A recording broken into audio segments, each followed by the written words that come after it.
empezar dando las gracias a SOS Telemedicina, que estoy viendo que ya va por 19 años con esta actividad, ya va a llegar a los 20, y el proyecto ECO también tiene alrededor de 4 años, y son más de 20 países que comparten este proyecto, que es simplemente llevar toda la información médica a través de la tecnología.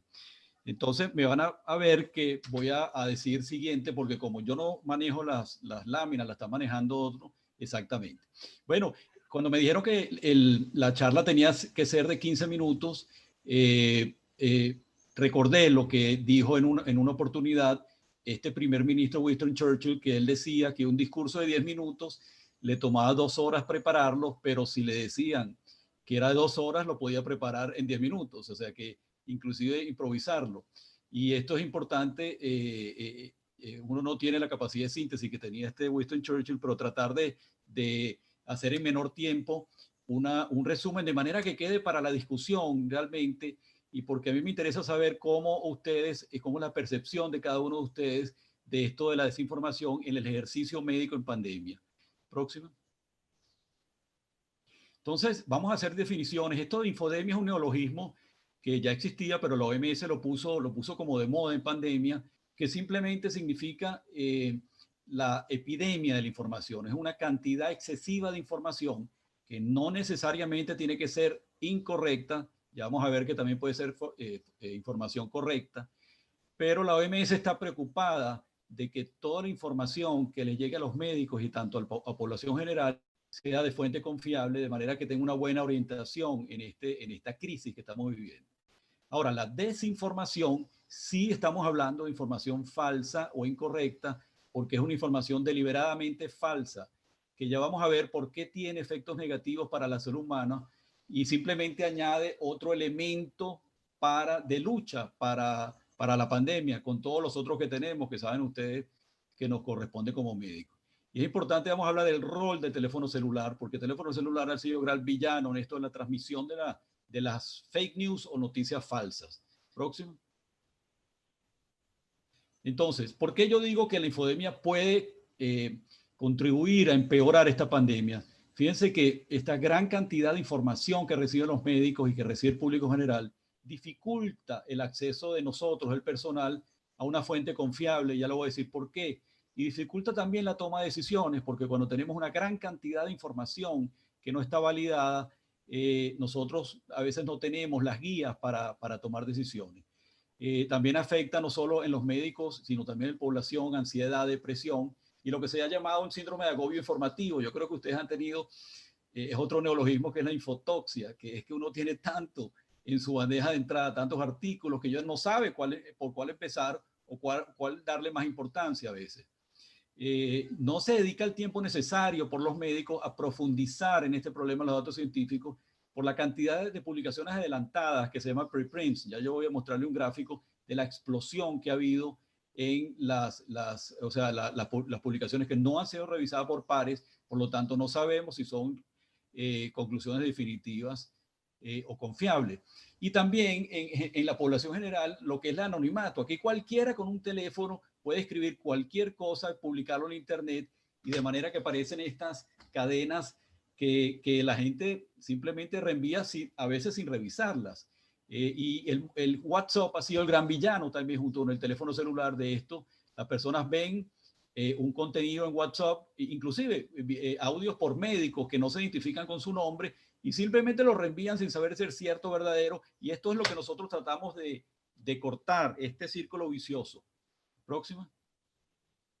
Fíjense este gráfico que en solo de 2017 para acá, cómo ha habido una explosión de trabajos que son publicados preprint, o sea, antes de ser publicados, antes de ser revisados por sus pares, y esto disminuye la credibilidad. No significa que no van a ser, sino que simplemente no han sido revisados por otras personas independientes que no son del grupo de trabajo y podrían tener algún sesgo. Próxima. Entonces, ¿qué problema? ¿Por qué esta pandemia es tan importante, la desinformación? Hace unos pocos meses los médicos nunca hablamos o pocas veces hablamos de desinformación, sino que eso se lo dejamos a los políticos y a los periodistas. O sea, la desinformación empezó con el presidente Trump hace unos años a tener importancia con los periodistas, pero en estos 4 meses que empezamos a ver que esta desinformación que se utilizaba en política también nos podía afectar al ejercicio médico de nosotros en pandemia. Y esta es la primera pandemia que tenemos en un mundo con redes sociales.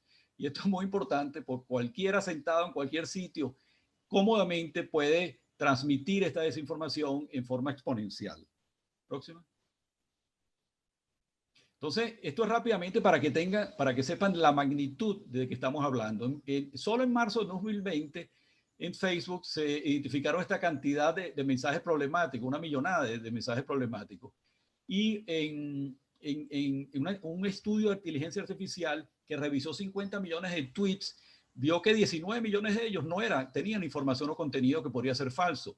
Fíjense que Google cada día filtra 8 millones de correos electrónicos falsos, o sea que la magnitud de esto es muy importante y sigue aquí cuando estamos hablando, rodando esa cantidad de noticias falsas. Próximo. Entonces, esto es muy importante. Yo creo que todos ustedes han tenido que refutar a través de llamadas telefónicas, por WhatsApp, tratando de explicarle a la gente por qué esa noticia no es verdadera. Esto es un problema porque tanto trabajo que tiene uno en los hospitales para estar desviando el tiempo en explicarle a la gente en WhatsApp, etcétera, inclusive no solo a la población, y los otros colegas que también a veces pasan información que no la revisan como deben revisarla. Próxima. Entonces, yo no voy a hablar todos los detalles de la noticia falsa porque hay infinidad de ejemplos. Esto podríamos hablar tal vez en las preguntas y respuestas, pero hay 4 grandes tipos que son las noticias sobre el origen del virus. Ya el doctor Blanco dijo todas las teorías conspirativas, cómo el virus se expande y se contagia, y curas y tratamientos, que esto es lo más frecuente. Hay una cantidad de curas, ya sea curas milagrosas que va a hablar la doctora Anunciato, o simplemente medicamentos que están siendo desviados de otras patologías y que no han sido probadas y ya se venden como que ya están validados, que ese es el gran problema. Y también hay motivos políticos de las medidas tomadas por los gobiernos. Próxima. Entonces, esta noticia falsa tiene la característica, bueno, yo puse ahí un tren bala y un transporte público destartalado, pero realmente viaja más rápido que un tren bala porque viajan por la autopista de la información. Las noticias pasan de un continente a otro en cuestión de horas o días, y las noticias falsas son muy similares en todos sitios del mundo. Ustedes han visto que lo que se ve aquí puede salir de China, puede salir de Estados Unidos o Latinoamérica. Próxima. Entonces, ¿cuál es el mensaje que yo tengo hoy? ¿Por qué estamos hablando de esto? Bueno, porque esto puede afectar la evolución de un paciente en pandemia. Fíjense que cuando un paciente cree que el coronavirus no es real o no es grave, ya está reduciendo de plano su posibilidad de supervivir si tiene una enfermedad grave. Si usted recibe información que el cloro, en el caso de Estados Unidos, o el alcohol etílico de Irán, puede en alguna forma mejorar la evolución de la enfermedad, usted está teniendo directamente, está produciendo muertes por desinformación. Aquellos pacientes que piensen que una prueba de aguantar 10 segundos la respiración es una prueba para COVID, como se ha diseminado, probablemente va a tardar en llamar a su médico y acudir al hospital, y con las consecuencias que sabes que tenemos. Y aquellos que piensan que el coronavirus es un engaño, que el distanciamiento físico, que el uso de tapabocas, eso es un invento de los médicos por fastidiar, bueno, ellos simplemente no solo se van a afectar a ellos, sino van a afectar a las otras personas porque no se van a cuidar para la transmisión. Fíjense que el ejemplo de Amazon, que es la compañía más grande prácticamente de venta al detalle del mundo, removió 1 millón de productos de gente que quería hacer negocio con la pandemia y que son productos que simplemente son complementos alimenticios, etcétera, que lo venden como que son en contra de la pandemia cuando no es así. Próximo. Entonces, este cuadro está muy complicado, pero esto es lo que la OMS sugiere que haga la gente o las personas para disminuir, porque todos tenemos que poner nuestro granito de arena así, en disminuir este problema de desinformación.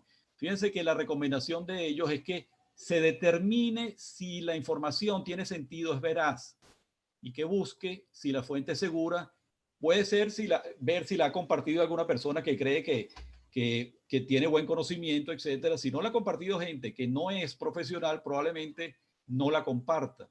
Si no se puede confirmar estas cosas, es mejor que no compartirla, porque la gente lo que hace es que la reenvía. Bueno, yo no sé si esto es verdadero o falso, pero por si las moscas, por si cualquier cosa, déjame informarle a mi familia para que se cuide mejor. Y eso es un error, ¿no?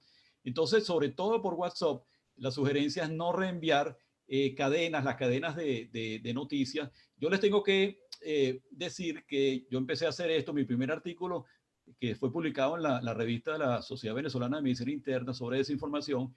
Yo pensé que había perdido la batalla contra esto, pero les tengo que reconocer que en las últimas semanas la cantidad de noticias falsas que ha llegado por WhatsApp ha sido definitivamente menor. O sea que las personas sí están aprendiendo, ya la curva de aprendizaje para desinformación se está dando y sí están revisando, por lo menos eso es lo que yo percibo, y no están mandando tanta cosa, aunque todavía siguen mandando.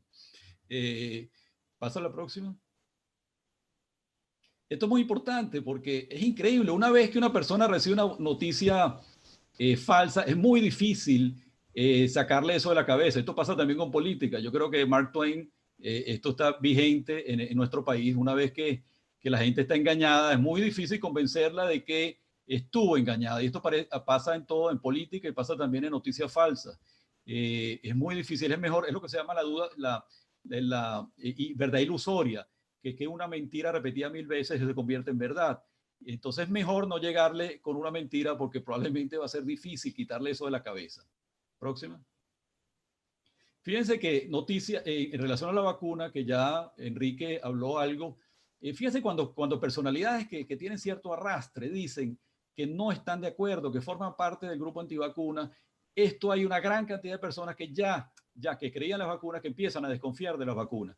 Y bueno, hoy yo publiqué un artículo en el Nacional sobre, y es fascinante, la carrera que estamos viendo en vacunas. Es un fenómeno histórico, igual que la pandemia, y pueden leerlo hoy en la opinión el Nacional, pero yo hago hincapié de que estas personas que utilizan desinformación pueden ser un motivo para dificultar la vacunación masiva, porque puede haber una vacuna que es efectiva y la gente diga que no quiere ponerse la vacuna, entonces se dificulta